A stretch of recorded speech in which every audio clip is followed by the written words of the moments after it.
우리 다 같이 회개기도 하심으로 예배를 시작하겠습니다.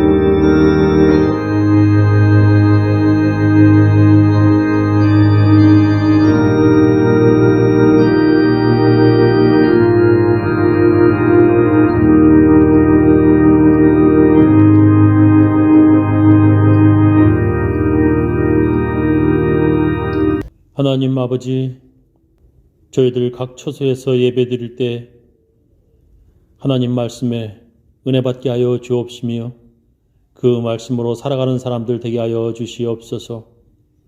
하나님, 각 처소에서 예배드리는 우리 교인들을 주님께서 보호하여 주시고 또한 코로나 바이러스에 걸리지 않도록 하나님 도와주시옵소서.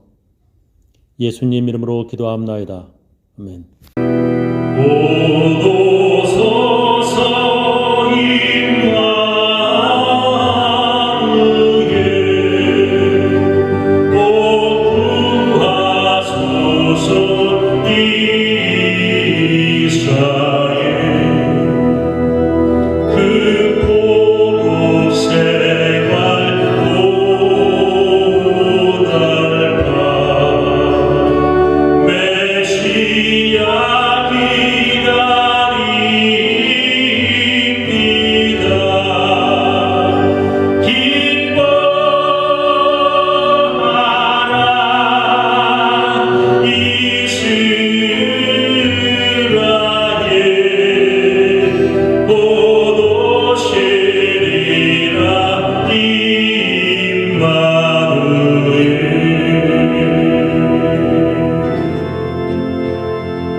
우리 다 같이 주님께서 가르쳐 주신 기도문 함께 하겠습니다. 하늘에 계신 우리 아버지여, 이름이 거룩히 여김을 받으시오며 나라의 임하옵시며 뜻이 하늘에서 이룬 것 같이 땅에서도 이루어지이다. 오늘날 우리에게 일용할 양식을 주옵시고 우리가 우리에게 죄 지은 자를 사하여 준 것 같이 우리 죄를 사하여 주옵시고 우리를 시험에 들게 하지 마옵시고 다만 악에서 구하옵소서. 대개 나라와 권세와 영광이 아버지께 영원히 쌓옵나이다. 아멘. 우리 사도신경으로 우리의 신앙을 함께 고백하겠습니다. 전능하사 천지를 만드신 하나님 아버지를 내가 믿사오며 그 외아들 우리 주 예수 그리스도를 믿사오니 이는 성령으로 잉태하사 동정녀 마리에게 나시고 본디오 빌라도에게 고난을 받으사 십자가에 못 박혀 죽으시고 장사한 지 사흘 만에 죽은 자 가운데서 다시 살아나시며 하늘에 오르사 전능하신 하나님 우편에 앉아 계시다가 저리로서 산 자와 죽은 자를 심판하러 오시리라. 성령을 믿사오며 거룩한 공예와 성도와 서로 교통하는 것과 죄를 사하여 주시는 것과 몸이 다시 사는 것과 영원히 사는 것을 믿사옵나이다. 오늘 우리들에게 주시는 하나님의 귀한 말씀은 로마서 15장 14절부터 21절 말씀 되겠습니다. 나의 형제 자매 여러분, 나는 여러분 마음에 선함이 가득하고 온갖 지식이 넘쳐서 서로 권면할 능력이 있음을 확신합니다. 그러나 내가 어떤 부분에서 매우 담대하게 쓴 것은 하나님께서 내게 주신 은혜를 힘입어서 여러분의 기억을 새롭게 하려고 한 것입니다. 하나님께서 이 은혜를 내게 주신 것은 나로 하여금 이방 사람 앞에 그리스도 예수의 일꾼이 되게 하여 하나님의 복음을 전하는 제사장의 직무를 하게 하시려는 것이며 그리하여 사람들로 하여금 성령으로 거룩하게 되게 하여 하나님께서 기쁨으로 받으실 제물이 되게 하시려는 것입니다. 그러므로 나는 그리스도 안에서 하나님을 섬기는 일을 자랑스럽게 생각합니다. 그리스도께서 이방 사람들을 복종하게 하시려고 나를 시켜서 이룩하신 것밖에는 아무것도 감히 말하지 않겠습니다. 그 일은 말과 행동으로, 표적과 이적의 능력으로, 성령의 권능으로 이룩되었습니다. 그래서 나는 예루살렘에서 시작하여 일루리곤에 이르기까지 두루 다니면서 그리스도의 복음을 남김없이 전파하였습니다. 이와 같이 나는 그리스도의 이름이 알려진 곳 말고 알려지지 않은 곳에서 복음을 전하는 것을 명예로 삼았습니다. 그것은 내가 남이 닦아놓은 터 위에다가 집을 짓지 않으려고 한 것입니다. 성경에 이렇게 기록되어 있습니다. 그의 일을 알지 못하던 사람들이 보게 될 것이요 듣지 못하던 사람들이 깨닫게 될 것이다.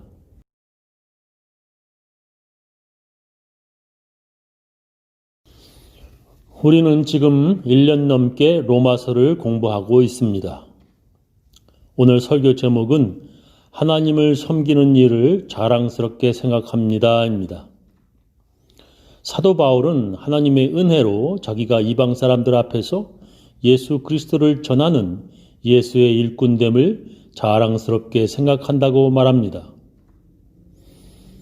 하나님께서 이 은혜를 내게 주신 것은 나로 하여금 이방 사람 앞에 그리스도 예수의 일꾼이 되게 하여 하나님의 복음을 전하는 제사장의 직무를 하게 하시려는 것이며 그리하여 사람들로 하여금 성령으로 거룩하게 되게 하여 하나님께서 기쁨으로 받으실 제물이 되게 하시려는 것입니다.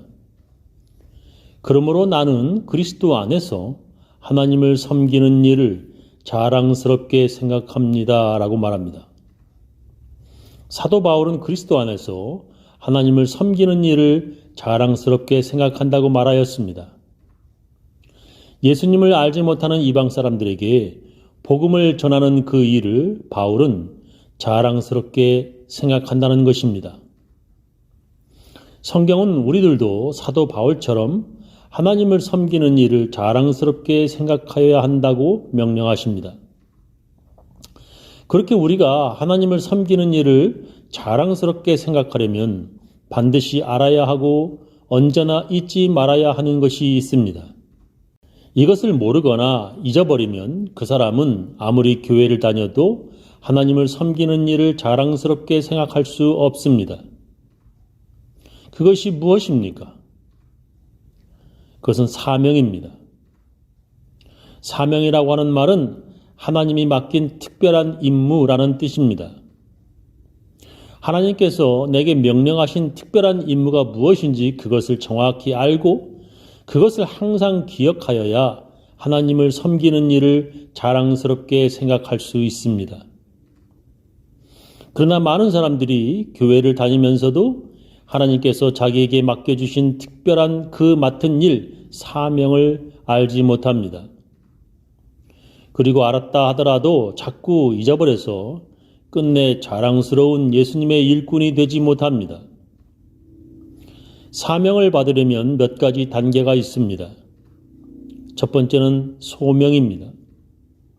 소명이란 말은 하나님께서 부르심이라는 뜻입니다. 성경에 보면 많은 사람들이 하나님의 부르심을 받는 것을 보게 됩니다. 예를 들면 출애굽기에서 하나님께서 불붙은 떨기나무에서 모세야, 모세야 부르시는 것을 볼 수 있습니다. 또한 성막에서 사무엘아, 사무엘아 부르시는 것을 우리는 사무엘상에서 볼 수 있습니다. 그리고 예수님께서 업으로 일하는 사람들을 제자로 부르시고 세리로 일하는 사람을 제자로 부르시는 것을 볼 수 있습니다. 이렇게 하나님께서 그리고 예수님께서 부르시는 것을 우리는 성경에서 보게 됩니다. 사도 바울 역시 말을 타고 다마스커스로 가다가 하늘에서 강한 빛으로 오시는 예수님의 부르심을 받았습니다. 왜 이렇게 부르시는 것입니까? 그것은 그냥 아무 의미 없이 그 이름을 불러보시는 것이 아니라 사명을 주시려고, 미션을 주시려고 부르시는 것입니다. 근데 많은 사람들이 이 첫 번째 하나님의 부르심을 듣지 못하였거나 또한 그것이 하나님의 부르심인지 깨닫지 못하여 하나님의 일을 시작도 못하고 맙니다. 그러니 어떻게 하나님의 일을 자랑스럽게 생각할 수 있겠습니까? 여러분은 하나님께서 여러분의 이름을 부르시는 소리를 들으셨습니까? 글쎄요, 그런 하나님의 음성을 그리고 예수님께서 빛으로 나타나셔서 이름을 부르신 사람은 아마 거의 없을 것입니다. 그렇다면 어떻게 우리가 하나님의 부르심을 알 수 있습니까? 그것은 바로 주의 종이 그것이 하나님의 부르심이라고 알려주거나 혹은 나중에 자기가 스스로 깨닫게 되는 것입니다. 사람들은 하나님의 음성을 직접 듣다가 죽을 것 같아 모세를 통해서 하나님의 말씀을 듣기 원했다고 성경 출애굽기 20장에 기록되어 있습니다. 온 백성은 천둥과 번개와 나팔 소리와 산의 자욱한 연기를 멀리서 바라보고 두려워 떨며 모세에게 말하였다. 당신이 우리에게 말해주시오. 잘 듣겠습니다. 하나님께서 직접 우리에게 말씀하신다면 우리는 죽을 것입니다. 라고 말합니다. 또한 신명기 5장에서도 그들은 하나님의 음성을 다시 듣는다면 자기들은 죽을 것 같다고 하면서 그러니 하나님께서 모세를 통하여 말씀해달라 간청합니다. 그래서 하나님께서 그들의 말이 옳다고 하시며 모세를 통하여 하나님의 말씀을 백성들에게 전하게 하셨습니다.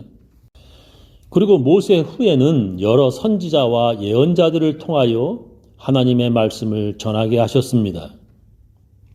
그래서 사무엘상 3장에 보면 하나님께서 3번이나 자기를 부르시는 것을 사무엘도 알지 못했습니다. 그래서 제사장 엘리를 통하여 그것이 하나님께서 부르신 것임을 그가 깨달았습니다.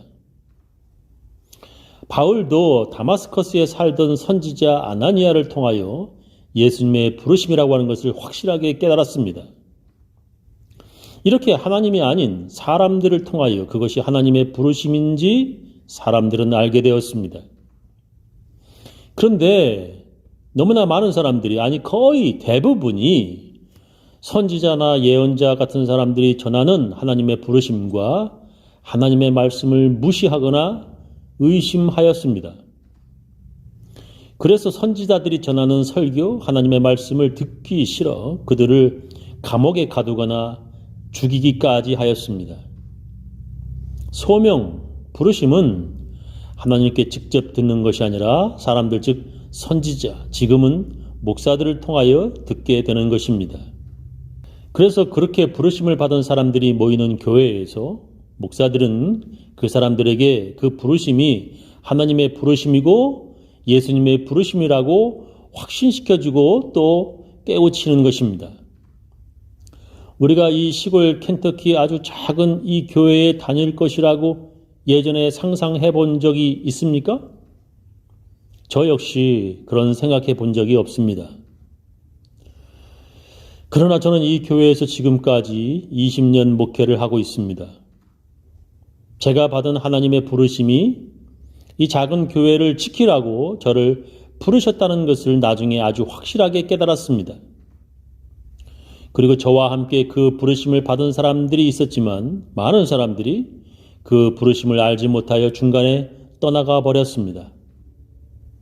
그러나 지금까지 이 교회를 떠나지 않고 지키는 사람도 있습니다. 그런 부르심을 받은 사람들은 하나님을 섬기는 그 일에 자랑스러워하는 것입니다. 두 번째는 훈련입니다. 소명, 부르심을 받은 사람들은 두 번째로 해야 하는 것이 있는데 그것은 바로 훈련입니다. 부르심을 받고 훈련을 받지 않으면 예수님의 군사, 예수님의 일꾼이 되지 못합니다. 모세도 광야에서 훈련받았고 예수님의 제자들도 예수님을 따라다니며 훈련을 받았습니다. 그리고 사도 바울도 안디옥 교회에서 훈련을 받았습니다. 그런데 많은 사람들이 이 훈련받는 것을 싫어합니다. 훈련의 가장 기초적인 것은 모이라고 하는 시간에 바로 그 훈련 장소에 모여야 합니다. 그런데 자기들 마음대로 모이고 싶지 않으면 안 모이려고 하고 이것저것 핑계대며 거짓말까지 합니다. 그런 사람들은 훈련받지 못하여 아무리 부르심을 받았어도 제대로 하나님의 일을 하지 못합니다. 이것을 시험이라고 부르며 그 시험에 통과하여야 다음 단계로 넘어가게 되는 것입니다. 그래서 훈련의 과정은 아주 기초적인 모임부터 시작하며 그리고 아주 작은 일부터 맡아 시작하는 것입니다. 성경에서는 그것을 작은 일에 충성한다고 말씀하셨습니다. 그 주인 이르되 잘하였도다 착하고 충성된 종아 네가 작은 일에 충성하였음에 내가 많은 것으로 네게 맡기리니 네 주인의 즐거움에 참여할지어다 라고 말씀하십니다. 모이는 작은 일에 충성하면 작은 일을 맡게 되고 그 작은 일에 충성하면 큰 일도 맡게 되는 것입니다. 그래서 예수님의 일꾼으로 하나님의 일을 자랑스럽게 생각하게 되는 것입니다. 그러나 많은 사람들이 자기가 맡은 일이 너무 작은 일이라고 실망하거나 또한 하찮게 생각합니다. 교회 청소하는 일, 교회 풀 깎는 일, 식사 후에 설거지하는 일, 그런 일들, 그런 작은 일에 충성하지 못하면 그 사람은 큰 일도 충성하지 못합니다. 우리는 2020년 12월 예수님이 다시 오심을 준비하며 기다리는 강림절을 맞이하고 있습니다. 오래전부터 예수님이 다시 오시는 것을 준비하는 기간에 크리스천들은 자기들을 돌아보며 자기들이 하나님께 받은 사명에 충성하였는지 반성하였습니다. 저는 우리 교인들 모두 하나님께서 주신 사명에 충성하여 다시 오시는 예수님께 칭찬받는 사람들 다 되시기를 예수님의 이름으로 축원합니다. 우리 다 같이 찬양으로 하나님께 헌금을 드리도록 하겠습니다.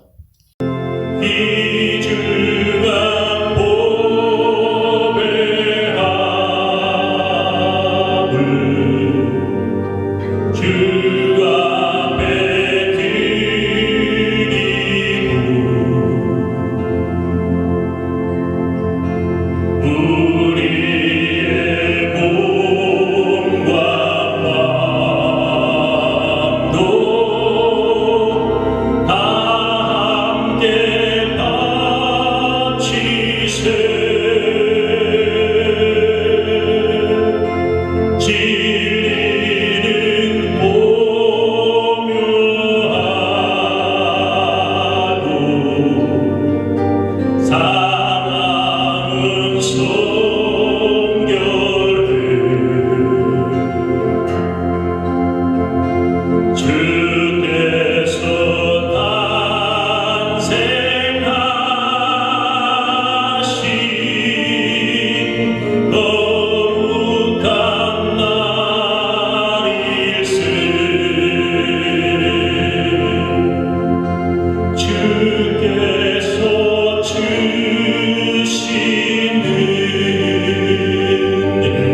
지금은 주 예수 그리스도의 놀라운 은혜와 하나님의 크고 크신 사랑과 성령님의 감화 감동하심이 작은 일에 충성하고자 하는 모든 사람들, 그 가정, 그 자녀, 그 사업체 위에 지금부터 영원히 함께 하옵시기를 간절히 축원하옵나이다.